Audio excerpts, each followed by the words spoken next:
बिस्मिल्लाहिर्रहमानिर्रहीम। अस्सलाम वालेकुम। क्या हाल है आप सबका? उम्मीद करती हूँ कि सब ठीक ठाक होंगे, खैरियत से होंगे और अल्लाह ताला सबको खैरियत से रखे, खुश रखे, आबाद रखे।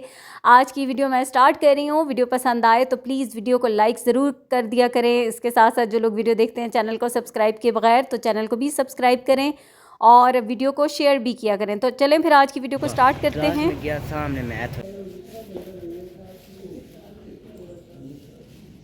तो आज है जी छुट्टी का दिन, सैटरडे है। अभी मैं बना रही हूँ पराठे और आज मैं हरे प्याज वाले पराठे बना रही हूँ। तो उसके लिए मैंने मैदा लिया है और आटा मैंने थोड़ा सा ही डाला है, बीच में ज़्यादा नहीं डाला। वैसे तो आटे की भी बनाएं तो बहुत मज़े के बनते हैं, जो फ़ाइन आटा होता है। और लेकिन आज मैंने सोचा कि चलें थोड़ा सा मैदा ऐड कर देती हूँ, ज़रा बच्चों को पसंद होता है मैदे के पराठे, वाइट पराठे। तो इसमें मैंने नमक डाल दिया, फिर पानी से सिंपल जो पानी है उसके साथ आटे को गूँध के मैं रख लूँगी। और हस्बैंड गए हुए थे चीज़ें लेने, सब्ज़ी, हरा प्याज मुझे चाहिए था, तो वो बाकी की चीज़ें तो इतनी देर में मैंने सोचा कि मैं ये वाले काम कर लेती हूँ। आटा मैंने गूँध लिया, ऑमलेट भी मैं साथ बना रही थी, हरी मिर्चें काट ली हैं, फिर अंडे भी इसके अंदर डाल रही हूँ।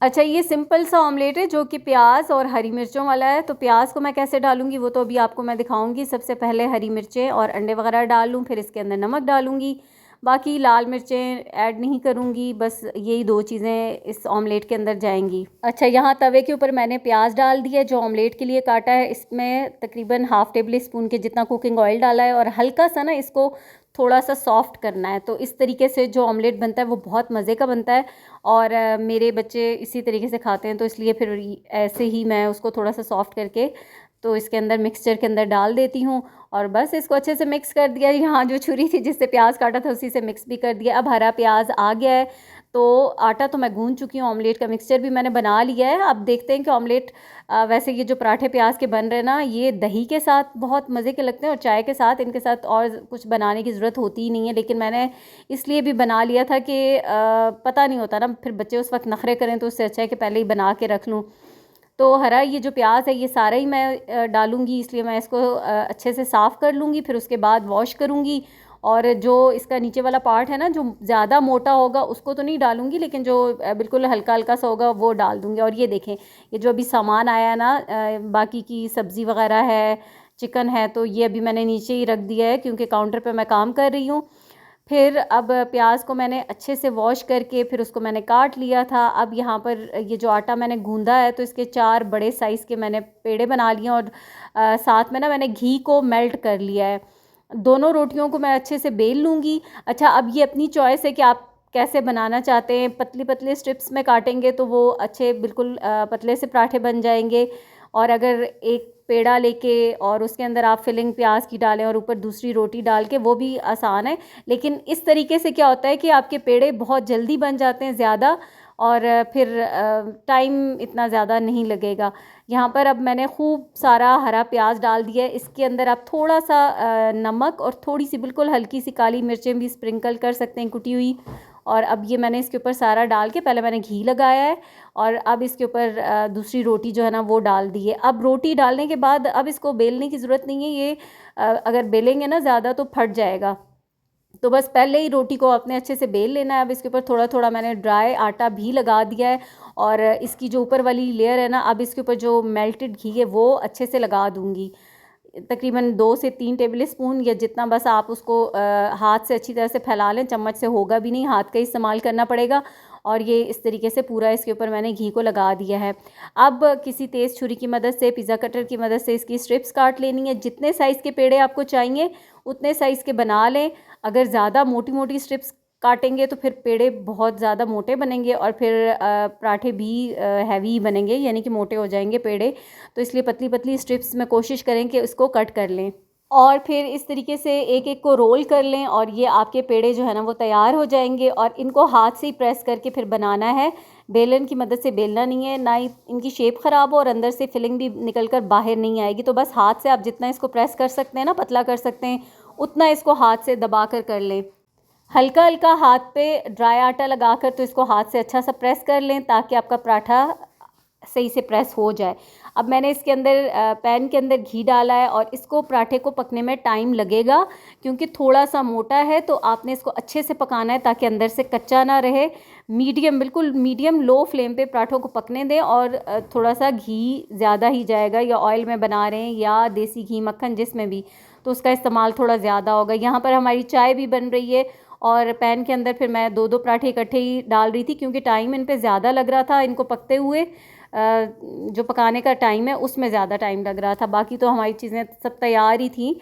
तो बस अब जो है नाश्ता बन गया अल्हम्दुलिल्लाह। तो अभी नाश्ता करते हैं। और यहाँ पर बाकी बच्चों ने तो ऑमलेट कहा कि नहीं खाना, तो इब्राहिम के लिए बना रही थी मैं ऑमलेट। फिर बस उसके बाद किचन को समेटा, बर्तन वॉश किए, और जो अभी सामान आया था ना अभी फिर उसको भी ठिकाने लगाना था। तो यहाँ पर जब मैंने बर्तन धोए, सिंक को अच्छी तरह से क्लीन किया, और फिर उसके अंदर मैंने ये जो फ्रूटर है ना इनको डाल के फिर मैं अच्छे से धो लूँगी। अच्छा, अब ऐसे होता है कि सिंक मुझे बहुत इजी लगता है कि यहाँ पर ही चीज़ों को डालूँ और उनको अच्छे से धो लूँ, लेकिन उसके लिए सिंक का साफ़ होना बहुत ज़रूरी है एक तो, और दूसरा कि आप उसको इस्तेमाल करने के बाद भी अच्छे से वॉश करें। मुझे अक्सर आप लोग कभी कोई कहता है कि आप सिंक के अंदर चिकन या मछली को वॉश ना करें, किसी अलग बर्तन में डालकर धोएं।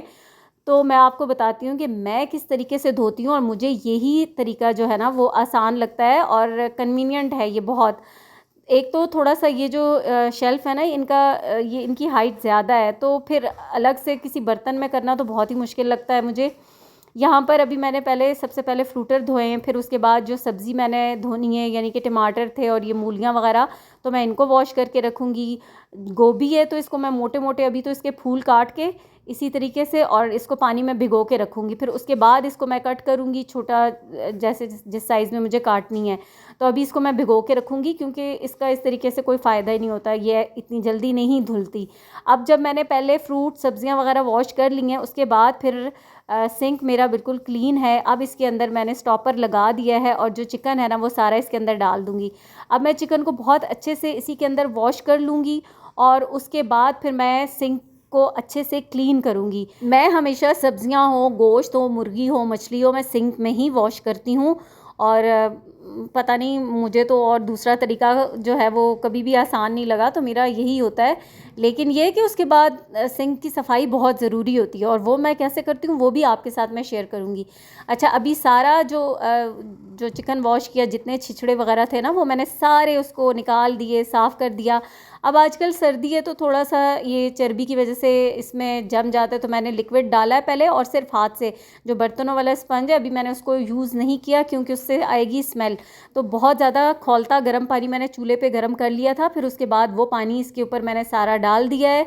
एक तो जो भी चीज़ होगी वो आगे से जो उसकी ड्रेनेज है वो ब्लॉक नहीं होगी, और ये सारा क्लीन हो जाएगा। अच्छा, जब ज़्यादा गर्म पानी से मैंने सिंक को क्लीन कर लिया है ना, सारी स्मेल वगैरह निकल गई है, तो अब मैंने जो जिस स्पंज के साथ बर्तन धोते हैं अब उस पर मैंने लिक्विड लगाकर तो इसको अच्छे से दोबारा से मैं वॉश कर लूँगी, तो ये बिल्कुल साफ़ सुथरा हो जाएगा। और चिकन या गोश्त वगैरह जब भी वॉश करें उससे पहले भी इसको सिंक को अच्छी तरह से वॉश करके करें, और उसके बाद भी। अब ये सारी चीज़ों को अच्छे से धोना बहुत ज़रूरी होता है। अगर कोई इसके ज़रात किसी भी चीज़ के रह जाए ना गोश्त वगैरह के, तो फिर बहुत स्मेल आती है। अच्छा, इसकी जो साइड्स होती हैं, ये एक ब्रश मैंने रखा होता है, ये जो टीथ ब्रश होता है ना ये किचन में ही, कि जिसके साथ कोई इस तरह की जगह साफ़ जो आसानी से हो जाती हैं, और अंदर तक इसमें इस ब्रश की मदद से मैं इसको अच्छे से साफ़ कर लूँगी। अच्छा, फिर अक्सर कुछ दिनों के बाद मैं ऐसे भी करती हूँ कि जो मीठा सोडा होता है और सिरका होता है वो दोनों चीज़ें इसके ड्रेनेज में डाल देती हूँ, ताकि अच्छे से सब कुछ क्लीन हो जाए। और ऊपर से गर्म पानी, सही तेज़ गर्म पानी चूल्हे पे करके तो वो पानी ऊपर से मैं डाल देती हूँ। तो अब कोई स्मेल नहीं आ रही, बिल्कुल साफ़ सुथरा हो गया, और कोई पार्ट्स भी नहीं बचे कि जो कोई चीज़ ऐसी गंदी लग रही हो। ज़ाहिर है हम काम करते हैं किचन में, और ख़ुद घर में किसी को भी नहीं पसंद होता कि इस गंदे तरीके से काम करें। बच्चे भी आजकल तो इतने ज़्यादा इन चीज़ों से अवेयर होते हैं कि अगर कोई चीज़ आप धो रहे हो, मुर्गी हो, मछली वगैरह, किचन में स्मेल आ रही हो, तो पहले तो वही आके शोर शुरू कर देते हैं कि ओहो स्मेल आ रही है, हम तो किचन की तरफ आ ही नहीं रहे। तो इस चीज़ का ख्याल रखना बहुत ज़रूरी होता है। सम टाइम क्या होता है कि आप लोग अगर वीडियो देख रहे होते हैं तो आपको पूरी डिटेल में एक एक चीज़ तो हम भी शूट करके नहीं दिखाते कि अब कैसे किया है काम या कैसे नहीं किया, लेकिन इसी तरह से मैं तो ऐसे ही करती हूँ।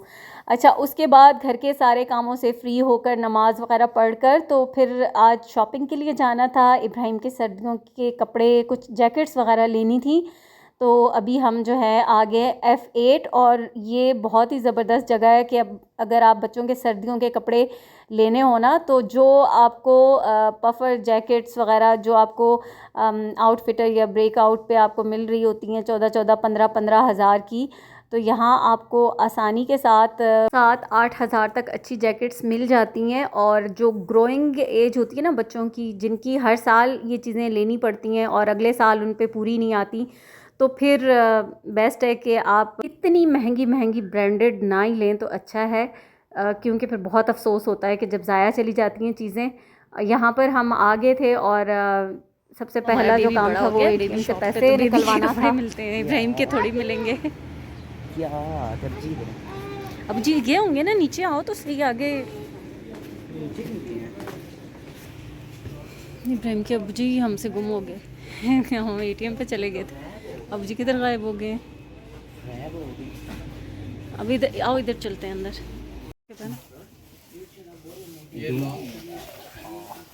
हाँ ना, इब्राहिम लॉन्ग वाली ठीक है, पता है क्या, ये कलर प्यारा है, अच्छी है ना। हाँ ये कलर मुझे भी प्यारा लगता है। इसकी हुड नहीं है, कोई बात नहीं, फिर ना हो तो। है ये इसका कॉलर फर, अंदर जो फर अंदर को घुमाई। जब जी कपर पकड़ो।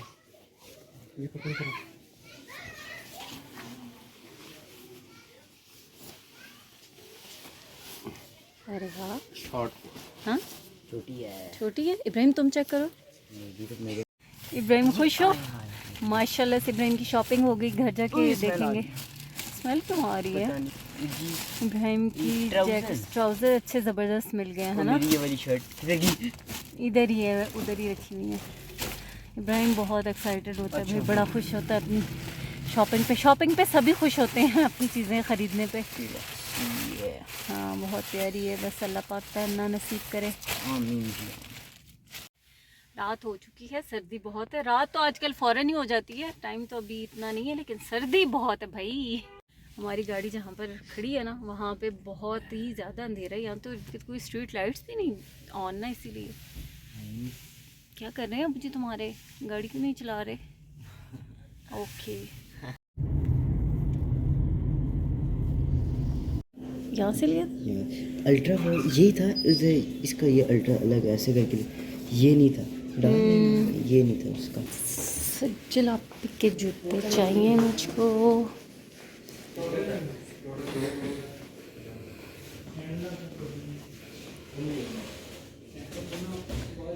ये ब्लैक कलर अच्छा लग रहा है, ये जूता ब्राउन तो उसके पास है, ये ले लें। नहीं अच्छा नहीं नहीं, अम्मी ये नीचे वाले डिज़ाइंस भी अच्छे हैं।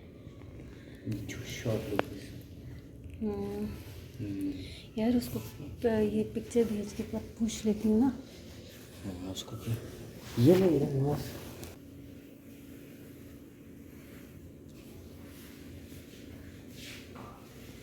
ये बहुत प्यारा लग रहा है मुझे।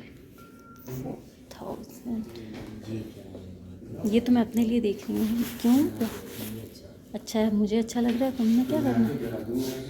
ये ओ किसका साइज़ पहन लिया मैंने, इतना खुला। वो भी साथ में खुद ना, कौन सा चाहिए? सज्जल को कौन सा चाहिए? प्लेन वाला ज़्यादा अच्छा है। ये वाला ये तो नहीं भाई, ये अच्छा है।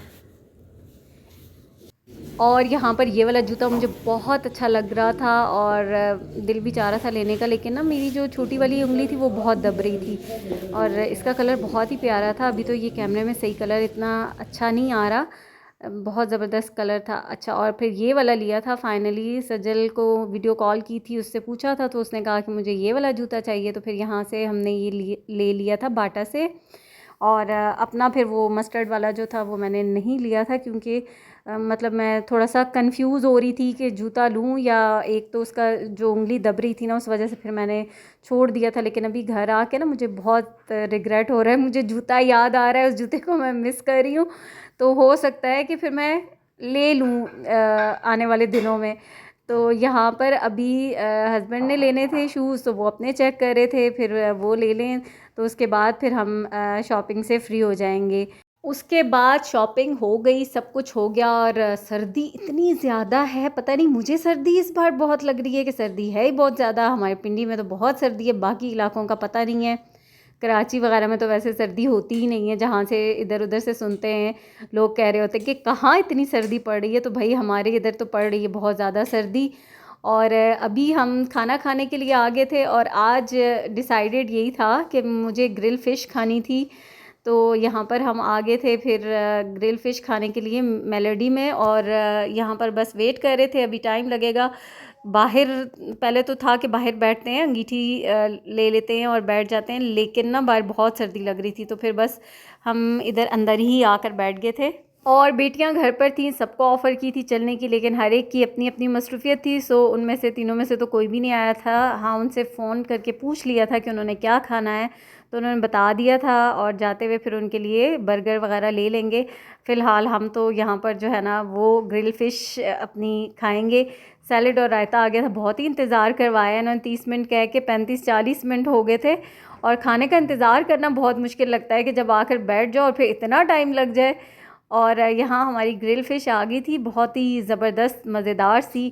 तो अभी सबसे पहले टेस्ट करते हैं, और देखने में बहुत मज़े की लग रही थी। और ये गर्मा गर्म निवाला इब्राहिम को खिलाया था, जो कि काफ़ी ज़्यादा ही गर्म था। अच्छा, इब्राहिम भी बहुत शौक से खाता है मछली, लेकिन जब से बीमार हुआ है तब से ना इसकी भी भूख बहुत कम हो गई है। तो बस खाना शाना हमने खा लिया है, और उसके बाद चलते हैं। खाना खा के हम आ गए, बैठ गए गाड़ी में, और इतनी कोई शदीद किस्म की सर्दी लग रही है। अब इब्राहिम तो कोल्ड ड्रिंक पी रहा है ना, इसलिए इब्राहिम तुम्हें ज़्यादा लग रही है। अब चलते हैं घर। और मेरी आज की वीडियो भी यहीं तक थी। आपसे चाहूँगी इजाज़त, दुआओं में याद रखिएगा। वीडियो पसंद आए तो प्लीज़ वीडियो को लाइक ज़रूर कीजिएगा। अल्लाह हाफिज़।